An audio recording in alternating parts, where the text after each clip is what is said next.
All of us can look back into our past and reimagine the games that we remember the most fondly. And for me, one of those titles is Final Fantasy X.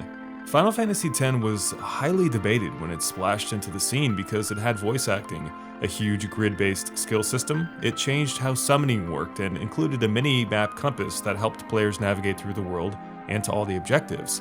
It was also the first time that a contemporary Western Final Fantasy ditched the iconic fully traversable world map. More importantly though, these elements would mark the beginning of the great Final Fantasy divergence, where the franchise would begin to draw on the trends of other genres and modern gaming systems, and it began to change the franchise tremendously.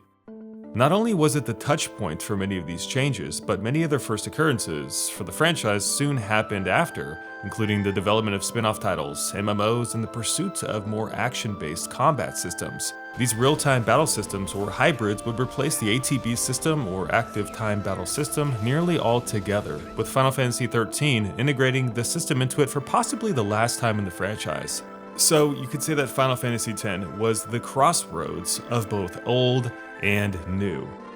But was it really that good? So today I bring you guys back to the past to Final Fantasy X.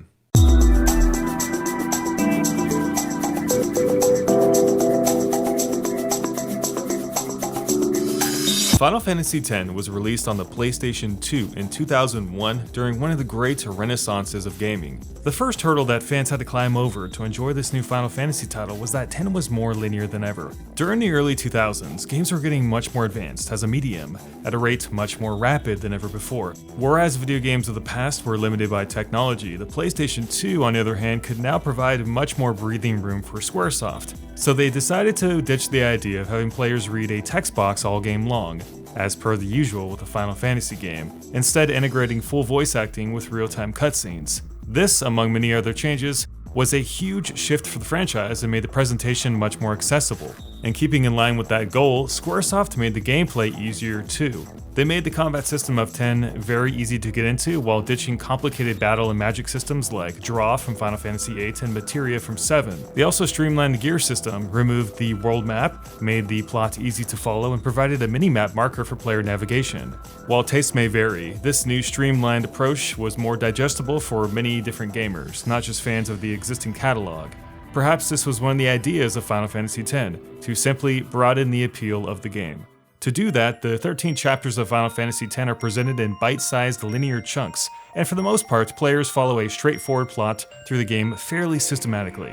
Players would arrive at a new location and follow a small map in the corner of the screen to an objective, typically fighting a boss at the end. You may visit a town with some NPCs to talk to or roam around a bit, but it's usually move from point A to point B to finish the area. And considering at times the game has an insanely large amount of random battles, generally it's a good idea to keep moving forward. Once an area has been finished, the player is moved to the next location via a non-interactive world screen. There's no world map for exploration, and sometimes back traveling is limited as well. Looking back, it's almost too linear. Part of the joy of playing a classic JRPG is the sense of freedom one gets from a story that doesn't hold your hand and a world that asks you to figure out where to go and who to talk to. Final Fantasy X does not have that, for both good and bad. The good being that the story is well paced, which keeps it focused, and the bad being that Final Fantasy X is often pretty limiting. But the story is solid. Final Fantasy X is told through the eyes of a young blitzball star named Titus, who falls into a monster known as Sin during an attack on the city of Xanarkand. He wakes up in Spira, and through a series of small events, vows to protect the summoner Yuna, destroy the monster that sent him there.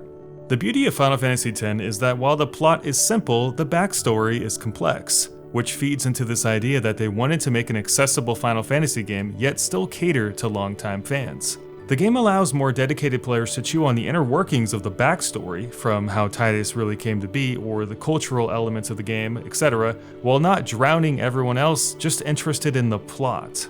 Often a game can overlap these two elements, resulting in some confusing stories that are often very hard to follow. For example, the story of Xenogears, or what happened to Cloud and Nibelheim in Final Fantasy VII.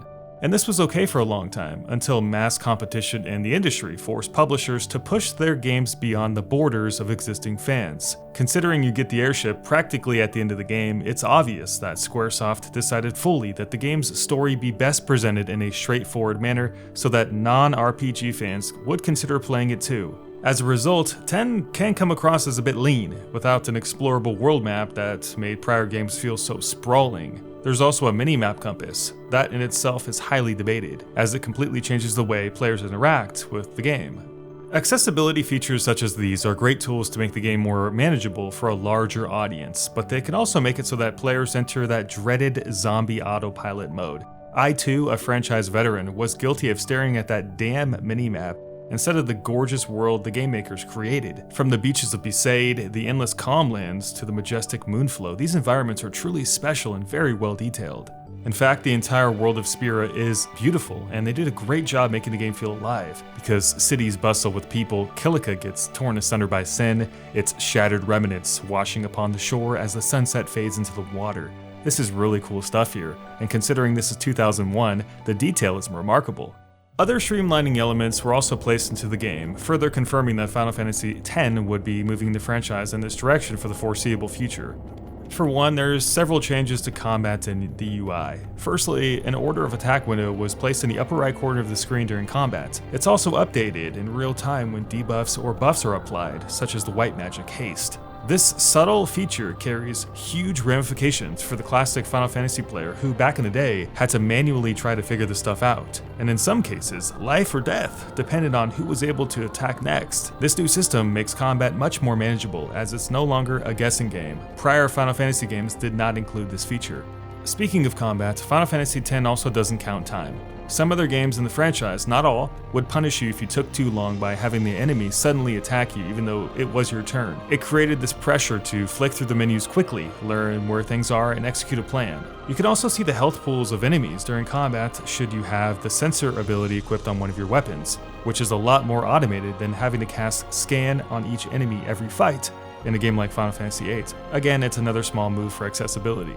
The gear system is also extremely straightforward. In Final Fantasy X, you can equip one weapon and one armor, and customize them with a variety of different modifiers, abilities, and stat upgrades. These can be attached to each piece of gear, considering you have the proper items to make that upgrade, and of course the weapon has to have the available slot for it. For example, if you have 16 Dream Powders, you can equip the ability Sleep Strike. Sleep Strike and many other abilities can also be learned from the Sphere Grid, which is one of the new features in Final Fantasy X. And again, it's a party pleaser for a variety of player skill levels. While seeming daunting at first, the Sphere Grid is actually quite simple. You move along any route you choose and select abilities to learn with the points you accrue from battle. It sounds complicated, but all party members start in specific areas of the grid and are surrounded by abilities that would suit them. So while the grid seems to allow for an almost infinite amount of flexibility in creating the character role you want to, players will likely formulate a group that makes sense as outlined by the routes and the grid. Auron and Tidus as fighters, Lulu and Yuna for magic, Riku and Kamari for support, etc. Or you can ignore these standard paths if you wish and head out in any direction you want to. Either way, it's a good alternative to a skill-based system by giving players just a little bit more freedom. I think the balance is there, especially when you consider that the game does use certain gating mechanics to combat abusing certain builds and spells right away, such as having to unlock certain nodes with key spheres which you have to acquire killing mobs, casting bribe, or finding them when moving through areas. And because the remaster of the game also brought the Expert Sphere Grid, which is only available with international copies of Final Fantasy X, the trade-off is most certainly there. This grid is a lot more punishing if you mess up, but it does offer even more flexibility for players to pursue any avenue they like for just about any character. To be fair, they didn't cater every feature in this game to the masses though. Side missions and secrets are plentiful, including chocobo racing, monster hunting, making the ultimate weapons, decoding the Albed language, and you can find Dark Aeons if you're playing the remaster version of the game. These fights are the true test of the game, and they do not fuck around. We're talking about highly strategic fights here, with gear and HP checks at the front door. If you're not prepared, you're basically dead. If you complete them all, you can then fight the game's final optional boss, Pennis. So on one hand, Final Fantasy X, very linear and easy for anyone to pick up and play, but still has cool and tough optional content for those looking for just a little bit more. Some will say that the cast of Final Fantasy X isn't very deep, but I would disagree. Tidus and Yuna provide a good base for the story. Yuna's pilgrimage is a good connection point to Tidus, as their final destinations naturally sync up and is used to develop their bond, which ultimately ends in a classic love never forgotten moment. Like other members of the party, Tidus and Yuna go through a series of small transformations which help shape their perspectives on Spira and Sin. Lulu settles unfinished business with Wakka and Chappu. Kamari proves himself to his clan, Seymour gets what's coming to him, etc., and so on. There's someone for everyone to connect to, and they're all fleshed out in the way that they should be.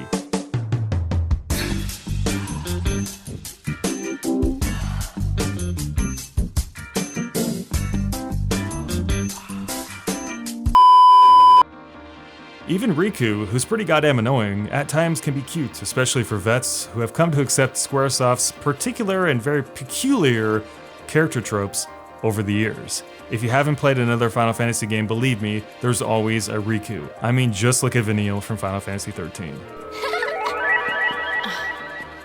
What will never be agreed upon, though, is the introduction of voice acting to Final Fantasy X. In this game, all the characters speak, and although it's often very cheesy and amateurish, there's a certain degree of charm to it.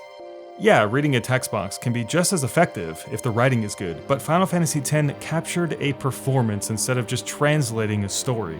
I would argue that it was a good evolution for the franchise, a sort of rite of passage for the catalog.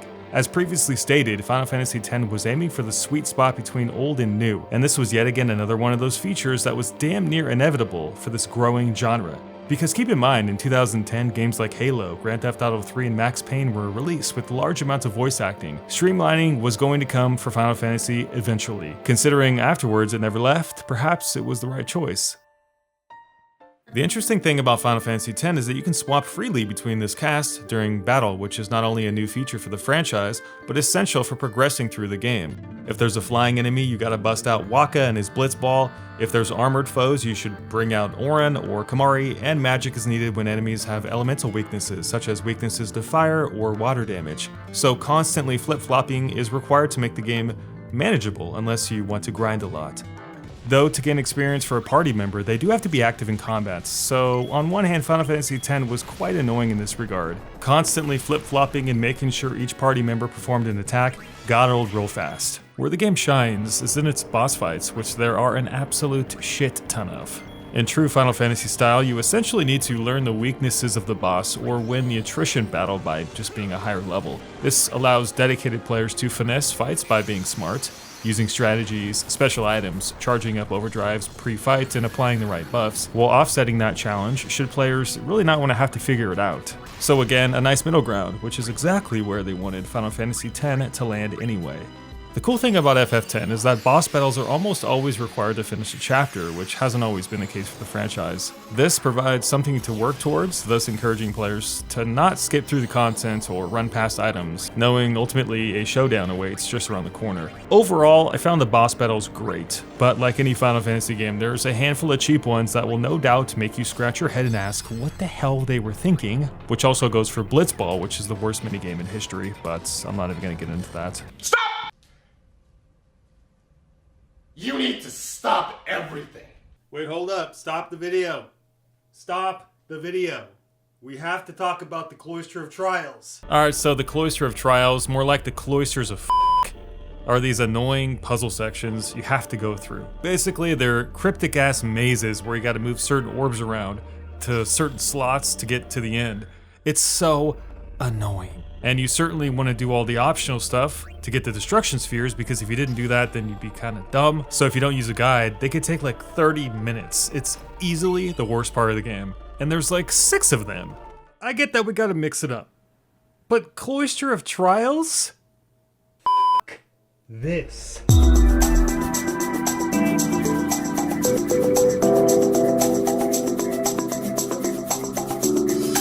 Final Fantasy X hit the scene during a great transition within the history of the JRPG. It was one of the last true ATB Final Fantasy games, yet still tried to push the franchise forward by picking up some more contemporary elements along the way, and because of the tremendous acclaim the game received, the franchise continued to move in that direction, ultimately landing on Square's latest title, Final Fantasy XV.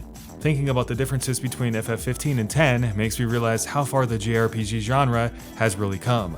If not for where the remake of Final Fantasy VII is going, then in all the classic JRPG elements of the franchise that we've slowly lost to time since this revered franchise took root, whether it be the combat system, the hand-holding aspects, or really the entirety of how current games are made in the catalog. Final Fantasy X will always be remembered as the game smack dab in the middle of that convergence.